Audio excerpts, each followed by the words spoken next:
السلام علیکم ناظرین کرام، نئی ویڈیو میں آپ کو خوش آمدید کہتے ہیں۔ بہت سے صحافی پچھلے کئی ماہ سے مسلسل یہ بات کر رہے تھے کہ اس نظام کو، میں حکومت کی بات نہیں کر رہا، اس نظام کو جسٹس منصور علی شاہ سے جو سب سے بڑا خطرہ تھا، جو سب سے بڑے خدشات تھے،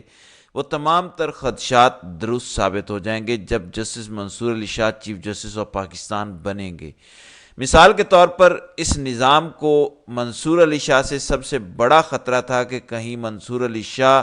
8 فروری کے انتخابات میں دھاندلی کا کیس نہ کھول دیں، کہیں 8 فروری کے انتخابات کا آڈٹ نہ کروا لیں۔ یعنی اس نظام نے جتنی محنت سے شہباز حکومت قائم کی، پھر اس حکومت کو قاضی صاحب نے پچھلے کئی ماہ سے شیلٹر دیا ہوا تھا، ایسا نہ ہو کہ منصور علی شاہ آتے ساتھ ہی 8 فروری کے انتخابات میں دھاندلی کا کیس کھول لیں۔ تو پچھلے چند گھنٹوں میں اس نظام کو جو خطرہ تھا وہ تمام خدشات درست ثابت ہوئے ہیں۔ 8 فروری کے انتخابات میں دھاندلی کا کیس یا انتخابات کے آڈٹ کے حوالے سے اب تک کی سب سے بڑی ڈیولپمنٹ ہوئی ہے۔ یوں کہہ لے کہ جسٹس منصور علی شاہ نے پہلا بڑا دھماکہ کر دیا ہے۔ تفصیلات سے میں آپ کو آگاہ کر دیتا ہوں۔ ناظرین کرام، کوئی تو وجہ تھی کہ منصور علی شاہ کا راستہ روکا جا رہا تھا، کوئی وجہ تھی کہ یہ پورا نظام پچھلے کئی ماہ سے اس کوشش میں تھا کہ قاضی کی مدت ملازمت میں توسیع کی جائے اور منصور علی شاہ چیف جسٹس نہ بن سکیں۔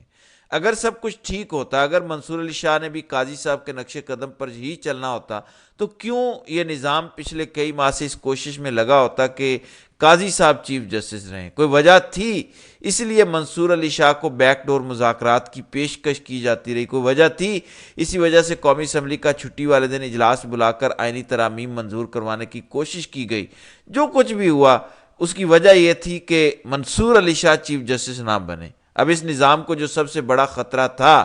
8 فروری کے انتخابات کے کھلنے کا، کیونکہ 8 فروری والے دن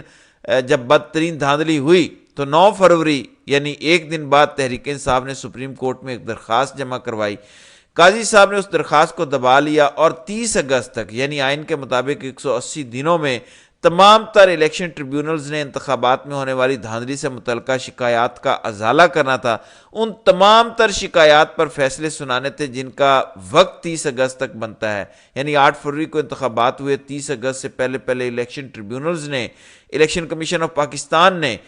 درخواست گزاروں کی جو شکایات تھی ان پر فیصلے سنانے تھے، لیکن قاضی صاحب نے اس حکومت کو شیلٹر دیا ہوا تھا۔ قاضی صاحب نے ان تمام تر الیکشن ٹریبیونلز کو کام کرنے سے روکا ہوا تھا۔ ابھی پچھلے مہینے ستمبر میں قاضی صاحب نے الیکشن ٹریبیونلز کو دوبارہ کام کرنے کا حکم دیا، انہیں فعال کیا۔ یعنی اس نظام نے جتنی محنت سے شہباز حکومت بنائی، اسی محنت سے قاضی صاحب نے اس حکومت کو چلایا، اسی محنت سے قاضی صاحب نے 8 فروری کے انتخابات میں دھاندلی پر پردہ ڈالے رکھا، لیکن وہ پردہ آخر کب تک رہنا تھا؟ اب منصور علی شاہ نے پہلا دھماکہ کر دیا ہے۔ چند دنوں سے جو اہم سوال گردش کر رہا تھا کہ کیا منصور علی شاہ چیف جسٹس بننے کے بعد جو پہلی درخواست ٹیک اپ کریں گے، جو پہلا کیس ٹیک اپ کریں گے، وہ کیا 9 فروری والے دن جو پی ٹی آئی کی درخواست سپریم کورٹ میں ابھی تک پینڈنگ ہے اس کو ٹیک اپ کریں گے؟ کیونکہ منصور علی شاہ سے بہت سی توقعات ہیں، بہت سی ایسی ایکسپیکٹیشنز ہیں۔ پھر دوسری بات یہ کہ شہباز حکومت نے جس بھونڈے طریقے سے منصور علی شاہ کے چیف جسٹس بننے کا راستہ روکے رکھا اور بھرپور کوشش کی جاتی رہی، تو منصور علی شاہ تو کسی کو سپیئر نہیں کریں گے۔ اسی حوالے سے چند گھنٹوں میں بڑی امپورٹنٹ ڈیولپمنٹ ہوئی ہے۔ کون سی غیر سیاسی شخصیت کو منصور علی شاہ نے صاف جواب دیا، صاف انکار کیا، وہ بتانے سے پہلے میں آپ کو خواجہ آصف جو ایک سینئر وزیر دفاع ہیں، اور اس وجہ سے ان کا دیا گیا بیان میٹر کرتا ہے کیونکہ خواجہ آصف نون لیگ کی قیادت کے بڑے قریب ہیں۔ اب خواجہ آصف سے کل عاصمہ شیرازی نے اپنے پروگرام میں سوال کیا کہ کیا اس نظام کو منصور علی شاہ سے خطرہ ہے۔ عاصمہ شیرازی نے اس طریقے سے یہ سوال پٹ کیا کہ کیا وہ جو خدشات تھے منصور علی شاہ سے کہ کہیں وہ 8 فروری کے انتخابات کا آڈٹ نہ کروائیں، کہیں وہ 8 فروری کے انتخابات سے متعلقہ پی ٹی آئی کی درخواستیں ٹیک اپ نہ کر لیں، تو کیا آپ سمجھتے ہیں کہ ابھی تک یہ خدشات موجود ہیں؟ تو خواجہ آصف نے بڑا انٹرسٹنگ جواب دیا۔ خواجہ آصف نے کہا کہ بالکل اس ٹائم پر یہ تمام تر خدشات موجود ہیں کہ جسٹس منصور علی شاہ آتے ساتھ 8 فروری والے دن جو انتخابات ہوئے، جن کو پاکستان کی تاریخ کا بدترین انتخابی دن کہا جاتا ہے، ان انتخابات کا آڈٹ نہ کروا لیں۔ یعنی آپ اندازہ کریں کہ حکومت کا ایک سینئر وزیر یہ کلیم کر رہا ہے کہ ان کو چیف جسٹس آف پاکستان سے کس قسم کا خطرہ ہے، اسی وجہ سے تو ان کا رستہ روکا جا رہا ہے، اسی وجہ سے تو وہ آئینی ترامیم ہو رہی ہیں، اسی وجہ سے تو سپریم کورٹ نے آرٹیکل 63(1) کی نظر ثانی درخواست پر فیصلہ سنایا،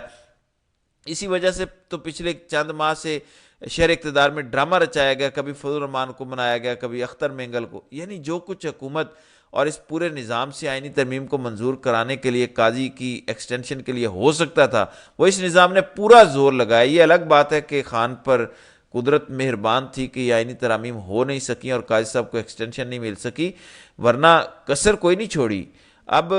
سب سے امپورٹنٹ بات یہ ہے کہ کیا واقعی منصور علی شاہ 8 فروری کے انتخابات کا آڈٹ کروانے جا رہے ہیں؟ تو خواجہ آصف کے بیان کے بعد شہر اقتدار میں یہ خبریں گردش کاری تھی کہ غیر سیاسی شخصیت، ظاہر ہے یہ پورا نظام جو لوگ چلا رہے ہیں، یعنی جو حکومت کو بھی چلانے والے لوگ ہیں، بنانے والے لوگ ہیں، انہیں اندازہ ہے کہ جتنی محنت سے ہم نے 8 فروری کے انتخابات میں دھاندلی پلان کی، پھر مخصوص نشستیں پی ٹی آئی سے چھینی، اس سے پہلے بلے کا انتخابی نشان چھینا، یعنی پچھلے 11 ماہ اس پورے نظام نے پی ٹی آئی کو سیاسی میدان سے جو باہر رکھا، اس کا واحد مقصد شہباز حکومت قائم کرنا تھا۔ کہیں ایسا نہ ہو کہ ہماری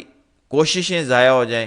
محنت ضائع ہو جائے اور منصور علی شاہ ان کوششوں کو ضائع کر دیں۔ اس وجہ سے پچھلے چند گھنٹوں میں یہ خبریں گردش کاری تھی کہ ایک سیاسی شخصیت نے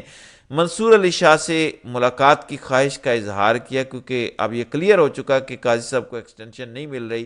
اب قاضی صاحب کی ایکسٹینشن کے تمام تر دروازے بند ہو گئے ہیں۔ تو منصور علی شاہ سے ملاقات کرنے کی کوشش کی گئی، مجھے یہ تو نہیں پتا کہ وہ غیر سیاسی شخصیت کون ہے، لوگ بہتر بتا سکتے ہیں، لیکن کم از کم یہ خبریں گردش کر رہی ہیں کہ ایک غیر سیاسی شخصیت نے منصور علی شاہ سے ملاقات کا خواہش کا اظہار کیا، اور ملاقات کا مقصد یہ تھا کہ منصور علی شاہ کو بریف کیا جائے کہ 8 فروری کے انتخابات سے متعلق جو درخواستیں سپریم کورٹ میں موجود ہیں انہیں فوراً ٹیک اپ نہ کیا جائے، کہیں نظام کو نہ لپیٹ دیا جائے، حکومت فوری نہ چلی جائے، جو اس ٹائم تمام تر پروجیکٹس بیک گراؤنڈ پر چل رہے ہیں، یعنی آئی ایم ایف کی قسطیں ہیں، پھر دوست ممالک سے معاہدے ہیں، ایسا نہ ہو کہ سپریم کورٹ میں نئے چیف جسٹس آتے ساتھ ہی شہباز حکومت کا بوریا بستر اس طرح گول کر دیں۔ اب منصور علی شاہ سے اس ملاقات کا اظہار تو کیا گیا، لیکن پچھلے چند گھنٹوں میں یہ دعویٰ کیوں کیا جا رہا ہے کہ منصور علی شاہ کے انتخابات کے آڈٹ کروانے جا رہے ہیں، 8 فروری سے کے انتخابات سے متعلق جتنی درخواستیں ہیں ان کو ٹیک اپ کرنے جا رہے ہیں؟ منصور علی شاہ نے پہلا دھماکہ کر دیا، کیونکہ منصور علی شاہ نے جو اس غیر سیاسی شخصیت کو جواب دیا، اس جواب کے اندر ہی منصور علی شاہ کا ایک خاموش پیغام تھا۔ ہونا تو یہ چاہیے تھا کہ منصور علی شاہ اس غیر سیاسی شخصیت سے ملاقات کر دیتے، کوئی یقین دہانی کرا دیتے کہ ٹھیک ہے 8 فروری سے متعلقہ کوئی کیس ٹیک اپ نہیں کیا جائے گا، آڈٹ نہیں کروایا جائے گا، الیکشن ٹریبیونلز کو کام نہیں کرنے دیا جائے گا، یعنی قاضی صاحب جو کرتے رہے وہ کرتے رہیں گے، انہی کے نقش قدم پر چلیں گے، اور قاضی صاحب نے جو کچھ کیا ہم وہی کریں گے۔ لیکن منصور علی شاہ نے انٹرسٹنگلی اس غیر سیاسی شخصیت سے ملاقات سے انکار کیا اور کہا کہ کیونکہ اس ٹائم وہ سینئر پیونی جج ہیں، ابھی چیف جسٹس نہیں بنے، تو سپریم کورٹ میں جو ججز کا ایک پروٹوکول ہے کہ اگر کسی جج سے کسی غیر سیاسی شخصیت یا کسی حکومتی شخصیت نے ملاقات کرنی ہے تو وہ تھرو پراپر چینل ہونی چاہیے، اور وہ چینل یہ ہے کہ پہلے سپریم کورٹ کے رجسٹرار کو بتایا جائے، پھر چیف جسٹس کو اعتماد میں لیا جائے کہ کسی غیر سیاسی شخصیت نے سپریم کورٹ کے کسی جج سے ملاقات کرنی ہے، کیونکہ ایک آفیشلی ملاقات ہے۔ سو اس وجہ سے تمام تر رولز کو، پروٹوکولز کو فالو کر کے سینئر پیونی جج سے ملاقات کی جائے۔ تو منصور علی شاہ نے اس غیر سیاسی شخصیت کا جو پیغام وہ شخصیت لے کر آئی تھی، اس کو یہ جواب دیا کہ جب تک سپریم کورٹ کی رجسٹرار صاحبہ، جب تک چیف جسٹس کو آن بورڈ نہیں لیا جاتا، میں چیف جسٹس بننے سے پہلے کسی قسم کی ملاقات نہیں کروں گا۔ حالانکہ بتایا جاتا ہے کہ منصور علی شاہ کو اس ملاقات کا ایجنڈا بتایا گیا کہ 8 فروری کے حوالے سے ملاقات ہونی ہے، لیکن منصور علی شاہ نے صاف جواب دے دیا اور یہ پیغام دیا کہ وہ عہدے کا حلف اٹھاتے ساتھ ہی 8 فروری کے انتخابات میں دھاندلی سے متعلقہ کچھ بڑا ان ایکسپیکٹڈ کرنے جا رہے ہیں۔ این ممکن ہے 1-2 ہفتے مل جائیں اور ان درخواستوں کو ٹیک اپ نہ کریں، لیکن یہ کنفرم ہے کہ یہ درخواستیں ٹیک اپ ضرور ہونی ہیں۔ اس کی ایک وجہ یہ ہے کہ منصور علی شاہ بڑے اصولوں پر چلنے والی شخصیت ہیں۔ دوسرا، منصور علی شاہ کا جس طرح حکومت نے راستہ روکا، روڑے اٹکائے، انہیں پتہ ہے کہ نظام میں کہاں کہاں خرابیاں ہیں، کس طرح سپریم کورٹ کے ججز کے درمیان اختلافات پیدا کیے گئے، پاکستان کی سب سے بڑی عدالت کو کمزور کرنے کی کوشش کی گئی، اور ایک ایسی آئینی ترمیم جس کے ذریعے جوڈیشری کو جو ہے وہ کنٹرول کرنا تھا، یہ کوشش کی گئی۔ تو منصور علی شاہ نے اپنے عہدے کا حلف اٹھانے سے پہلے ہی یہ خاموش پیغام دے دیا کہ میرے سے کسی قسم کی ایکسپیکٹیشنز نہ رکھی جائیں، قاضی کا دور ختم ہوگا تو اس کے بعد سپریم کورٹ میں کم از کم جب تک جسٹس منصور علی شاہ ہیں، اس کے بعد بھی جسٹس منیب نے آنا ہے، پھر یحییٰ آفریدی نے آنا ہے، دیگر زبردست سپریم کورٹ کے ججز نے چیف جسٹس بننا ہے، تب تک پاکستان میں کم از کم جو عدالتی نظام ہے، کم از کم انصاف کا جو نظام ہے، وہ بہتر طریقے سے کام کرے گا۔ قاضی صاحب کے دور کی طرح انسانی حقوق کی بدترین خلاف ورزیوں پر سپریم کورٹ کے ججز ہرگز خاموش نہیں رہیں گے۔